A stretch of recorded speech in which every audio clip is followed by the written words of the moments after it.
લક્ષ્ય ન્યૂઝ, એક નજર, એક લક્ષ્ય.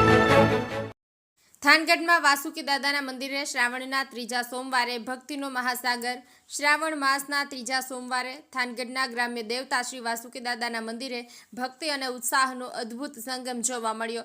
પરંપરાગત રીતે પૂજાતા નાગ દેવતા શ્રી વાસુકી દાદાના દર્શનાર્થે માત્ર થાનગઢથી જ નહીં પરંતુ સમગ્ર સૌરાષ્ટ્ર અને ગુજરાતભરમાંથી હજારો ભક્તો ઉમટી પડ્યા હતા, જેના કારણે મંદિર પરિસરમાં મેળા જેવો માહોલ છવાઈ ગયો હતો. સવારથી જ ભક્તોની લાંબી કતારો જોવા મળી હતી. શ્રદ્ધાળુઓએ દાદાને ભાવપૂર્વક તલવટ, કુલેર, સાકર, દૂધ અને નાળિયેર જેવા વિવિધ પ્રસાદ અર્પણ કર્યા હતા. વાસુકી દાદાના સોના ચાંદીના આભૂષણો અને પુષ્પહારથી શણગારવામાં આવ્યા હતા, જે તેમના દિવ્ય સ્વરૂપને વધુ ભવ્ય બનાવતા હતા. મંદિરની પરંપરા મુજબ દિવસ દરમિયાન દાદાની કુલ 3 આરતી કરવામાં આવી હતી, જેમાં ભક્તોએ ઉત્સાહભેર ભાગ લીધો હતો.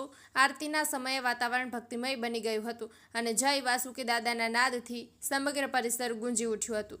ભક્તોએ દાદાના દર્શન કરીને પોતાની મનોકામના પૂર્તિ માટે હૃદયપૂર્વક પ્રાર્થના કરી હતી. આ અંગે માહિતી આપતા વાસુકી દાદા મંદિરના મહંત શ્રી નિરજગીરી બાપુએ પણ જણાવ્યું હતું કે શ્રાવણ માસનું ત્રીજો સોમવાર એ દાદાની પૂજા માટે અત્યંત પવિત્ર દિવસ માનવામાં આવે છે. આ દિવસે ભક્તોની અતૂટ શ્રદ્ધા અને ભક્તિ જોઈને મન પ્રફુલ્લિત થઈ જાય છે. જયેશભાઈ મુરી, થાનગઢ.